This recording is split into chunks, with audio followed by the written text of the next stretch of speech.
سبحان سبحان سبحان انشاءاللہ ابھی آپ کے سامنے قاری محمد خادم بلال صاحب خوبصورت انداز کے ساتھ آواز کے ساتھ قرآنی آیات بینات کو ترنم کی لڑیوں میں پرو کر ہمارے دلوں کا زنگ دور کر رہے تھے۔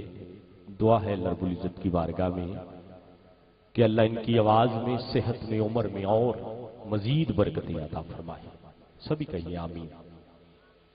آئیے قرآن کا حوالہ آپ نے سماعت کر لیا، اب قرآن سے صاحب قرآن کی جانب ہم نے جانا ہے۔ ایک بات قرآن کی پیش کر کے اپنے ایوان سے ثنا خان پیش کر رہا ہوں۔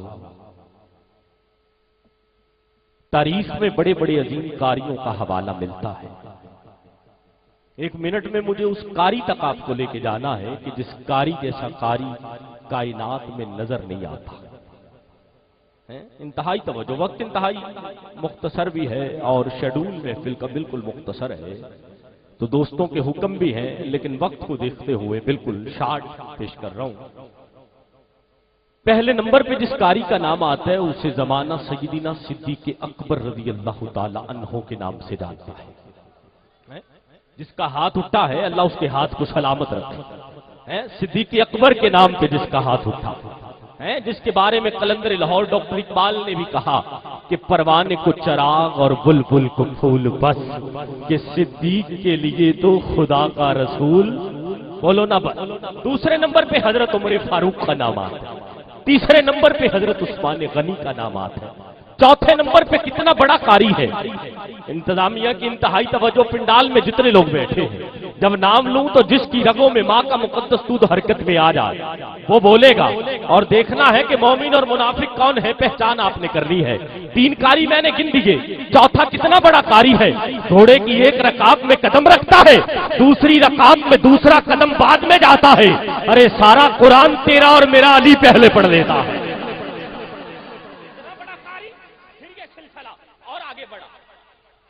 یاد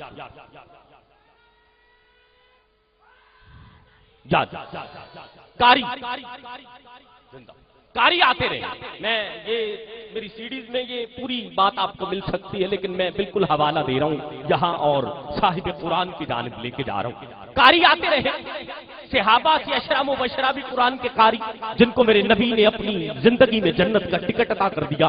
پھر بات اولیاء اللہ تک آئی، پیر سیدی غوث اعظم بھی قرآن کے قاری، بہاؤدین زکریا ملتانی بھی قرآن کے قاری، داتا علی حجویری بھی قرآن کے قاری، پیر مہر علی شاہ صاحب بھی قرآن کے قاری۔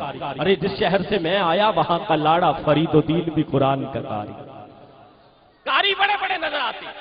آج ہم نے تلاوت سنی قاری بلال صاحب، لیکن دنیا بھر کے جس محفل کے جس اسٹیج پہ قرآن پڑھا جاتا ہے، جس ممبر پہ قرآن پڑھا جاتا ہے، جس مسجد کے مسلوں پہ قرآن پڑھا جاتا ہے، ارے آج کا قاری تلاوت سے پہلے پانی پیتا ہے، تلاوت کے دوران پانی پینا پڑ جائے، تلاوت کے بعد پانی پی کے قرآن پڑھتا ہے۔ ارے کائنات میں گوجرا والو، اگر یہ جملہ ضائع ہو گیا پاک پتن تک ناراض چلا جاؤ۔ جملہ اتنا بڑا پیش کر رہا ہو، جس کا ہاتھ اٹھ جائے، زبان بلند ہو جائے تو سمجھے کہ اس پہ وقت کو رب نے بلند کر دیا ہے۔ ارے کائنات میں قاری آتے رہیں گے، ارے تلاوت سے پہلے پانی پیتے رہیں گے، تلاوت کے بعد پانی پیتے رہیں گے، لیکن کائنات میں ایک قاری ایسا ہے، ارے جو 3 دن کا پیاسا بھی ہے، ارے دھڑ کربلا میں بھی ہے، ارے سر نیزے کی نوک میں بھی ہے، پھر بھی زمانے کو قرآن پڑھ کے سناتا، پھر بھی زمانے کو قرآن پڑھ پڑھ کے سنا رہا ہے۔ پھر ماننا پڑے گا ایسا قاری نظر نہیں آتا۔ میں نے سدھیر شریف آزاد کشمیر میں یہ جملے کہے، ایک بابا جی محفل کے بعد کہنے لگے عابد بھائی آپ نے بات تو بڑی کر دی کہ کائنات میں ایسا قاری نہیں آ سکتا، آپ غیب کا علم تو نہیں نہ رکھتے، قیامت تک قاری بڑے بڑے آئیں گے، آپ کیسے کہتے ہیں قاری نہیں آ سکتا؟ میں نے کہا حسین جیسا قاری لانا ہو تو پھر ماں بھی سیدہ فاطمہ جیسی لانی پڑے گی۔ مولا حسین جیسا قاری قبلہ لانے کے لیے ماں، یہاں کوئی بچہ ہو پیدا اگر ہوتا ہے تو ماں باپ کی ضرورت پڑتی، ان کے ملاپ سے ہی بچہ کائنات میں آتا ہے نا۔ اگر ماں باپ چاہیے کائنات میں کوئی بچہ لانے کے لیے تو پھر حسین جیسا قاری لانے کے لیے بھی تو ماں سیدہ کائنات جیسی چاہیے۔ ارے مولا حسین جیسا قاری لانے کے لیے بابا بھی تو مولا علی جیسا چاہیے نا. آخری دو جملے پیش کر رہا ہوں اور نعت کے لیے اپنے ایمان سے ثنا خوان پیش کر رہا ہوں. انتہائی آپ کی توجہ چاہتے ہوئے میں جملے پیش کر رہا ہوں. کائنات میں قاری آتے رہے. جب سر حسین کو نیزے کی انبی پہ رکھا گیا اور درباری یزید میں لے جانے کے لیے یزیدی لے کے گئے نا, انتہائی یزیدی لے کے جا رہے ہیں. اب نیزے کی نوک پہ سر حسین ہے. اب راہب کے گھر کے پاس سے گزارا گیا, وہ راہب جس کو میرے حسین کی دعا نے 7 بیٹے دیے. راہب نے دیکھا یہ تو وہ سر ہے جس کی دعا نے مجھے 7 بیٹے دیے. یزیدیوں سے کہنے لگا دولت لے لو, پیسہ لے لو, چاندی لے لو, سونا لے لو, زر لے لو, روپے لے لو, جو چاہو لے لو, لیکن ایک رات کے لیے حسین کا سر دے دو. ارے محرم الحرام کا مہینہ تقریباً ہمارے اندر رہا اور ہے. انتہائی توجہ. آخری جملے جو بندہ نہیں بول پایا وہ اس کا ذوق اس کے لیے ہے. جملہ اتنا بڑا پیش کر رہا ہوں. میری اس 10 سالہ نقابت کے دوران اتنا بڑا جملہ گزرا نہیں.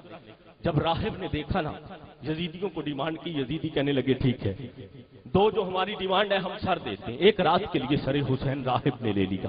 آج توجہ کر, راہب نے باوضو ہو کے سر حسین کو سامنے رکھ لیا اور ساری رات زہرا کے بابا پہ درود پڑھتا رہا, درود پڑھتا رہا. رات گزرتی رہی. ظہیر بھائی امین صاحب انتہائی توجہ. ادھر فجر کا وقت قریب آتا جا رہا ہے, ادھر راہب سوچ رہا ہے کہ مجھے تو اب لوٹانا پڑے گا سر حسین. آواز آئی, دستک دی گئی, راہب جلدی کر. اپنے بیٹے کو بلایا, کہا بیٹا اگر تو کہے تو حسین کے سر کی جگہ تیرا سر نہ دے دیا جائے. وہ بیٹا بھی آج جیسا نہیں تھا جو کہتا ہے ابو تجھ سے پیار بڑا پر پانی کا گلاس خود ہی پی لے. آج جیسا نہیں تھا, وہ کہنے لگا بابا حسین کے سر کی جگہ میرا سر, دیر نہ کرو ذرا جلدی تو کرو. اس نے کاٹا سر بھیجا, یزیدیوں نے واپس کر دیا, کہا یہ سر نہیں سر حسین چاہیے. دوسرے بیٹے کو بلا کے اس کا سر بھیج دیا. 7 کے 7 بھیج دیے. انہوں نے 7 واپس کر دیے. سر جدا پڑے ہیں, سر جدا پڑے ہیں. اب راہب کی آنکھوں میں آنسو جاری ہے. سر حسین کو تک بھی رہا ہے اور التجا بھی کر رہا ہے کہ اے مولا حسین آپ کے نام پہ ملے تھے, آپ کے نام پہ لوٹا دیے ہیں. ارے میرے حسین کے لب ہلے. ارے تو دھر لے کے بیٹھا ہے, سر لے کے بیٹھا ہے. ارے ان کا دھر کروانا دے ہے, سر راہب کے پاس ہے. جب رویا نا سر حسین سے آواز آئی کہ راہب ہم وہ نہیں ہے جو ہی چھوڑ کے چلے جائے. اپنے بیٹوں کے دھر ان کے سروں سے ملا. حسین کے سر سے خون لے, ان کی گردنوں پہ لگانا تیرا کام ہے. تیرے بیٹوں کو زندگی دینا حسین کے رب کا کام ہے.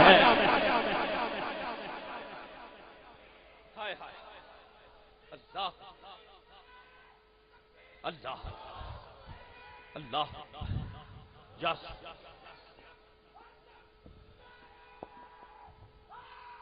یا سلامت. جب دیا سر حسین واپس, یزیدیوں نے نیزے کی انبی پہ رکھ لیا. آخری 2 جملے, میری ساری باتیں بھول جانا, یہ 2 جملے گرا کر کے لے جا. یہ فرید کا لنگر ہے جو آپ کے لیے پیش کر رہا ہوں. جب نیزے کی نوک پہ سر حسین رکھا نا, یزیدی کہتے چلو درباری یزید میں لے جا کے انعام حاصل کرتے. جب رکھا نا, اچانک دیکھا کہ پھر بھی قرآن پڑھا جا رہا ہے. دائیں بائیں آگے پیچھے ظہیر بھائی دیکھتے رہے, لیکن کوئی بندہ نظر نہیں آتا. قرآن کی آواز آتی. اچانک ایک یزیدی نیچے سے بولا ذرا نیزے کی جانب تکو تو صحیح. جب دیکھا مولا حسین کے لب ہل رہے ہیں اور میرا حسین قرآن پڑھ رہا ہے. شکور بھائی ایسا کاری ملتا ہے کائنات میں نظر آتا نہیں نا. پھر نیزے کی نوک پہ جب دیکھا نا, یزیدیوں نے نیچے سے 2 جملے کہے. میں اپنے شعروں میں بند کر رہا ہوں کہ یزیدیوں کے چہروں پہ ایک خوف طاری ہے. دوسرے جملے پہ یا تو سارے چلے جاؤ یا سارے یوں بولو کہ آج میرے حسنین کی ماں بطول ہم سے راضی ہو جائے. کہ یزیدیوں کے چہروں پہ ابھی ہاتھ اٹھانا نہیں, سبحان اللہ کہنا نہیں, دوسرا جملہ مکمل ہو جائے پھر کہنا بھی ہے, واجب نہیں بلکہ واجب ہو جائے گا کہ یزیدیوں کے چہروں پہ ایک خوف طاری ہے. ارے کٹ گیا ہے سر مگر پھر بھی قرآن جاری ہے. پھر بھی قرآن جاری ہے. قرآن کیوں نہ جاری ہو؟ ارے جن کی رگوں میں دودھ سیدہ کائنات کا دوڑتا ہو, جن کے جسم کے اندر لعاب مصطفیٰ کا دوڑتا ہو, جن میں خون علی ہو, ارے پھر کیوں نہ وہ زمانے کو قرآن پڑھ کے سنائیں اور بتائیں کہ قرآن کیسے پڑھا جاتا ہے. یہ ہے میرے ایسا قاری نہیں ملتا، قیامت تک نہیں ملے گا۔ آگے پیش کر رہا ہوں اپنے ایوان سے اگلے ثنا خان کو، خوبصورت آواز انداز کے حامل ثنا خان، اللہ پاک آپ کو اور مزید عزتوں سے سرفراز کرے۔ میری مراد محترم بھائی عبدالشکور اتاری صاحب، ماشاءاللہ بستی یہاں کے آپ کے علاقہ کے مائناز اور بہت خوبصورت پڑھنے والے ثنا خان، جب نعت پڑھتے ہیں محفل کا رنگ بدل دیتے ہیں۔ بھائی عبدالشکور اتاری سے تشریف لائیں اور اپنی حاضری حسنین کے نانا پاک کی بارگاہ میں پیش کریں۔ مل کے ذرا نعرہ لگائیے، نعرہ تکبیر۔ ہاں مجھے علم نہیں تھا کہ میں آج یہاں پہنچ پاؤں گا یا پڑھ پاؤں، یہ یقیناً بابا صاحب جانتے ہیں یا بابا صاحب کے آقا جانتے ہیں، یہ محبتیں ہیں اور آپ کا ذوق دے کے بالکل طبیعت بحال ہو رہی ہے۔ مل کے ذرا نعرہ تکبیر اور محبت سے ذرا نعرہ رسالت، نعرہ رسالت، نعرہ تحقیق، نعرہ حیدری۔ رہنا اگر تو چاہتا ہے تا حیات چین سے، پھر جینا علی سے سیکھ اور مرنا حسین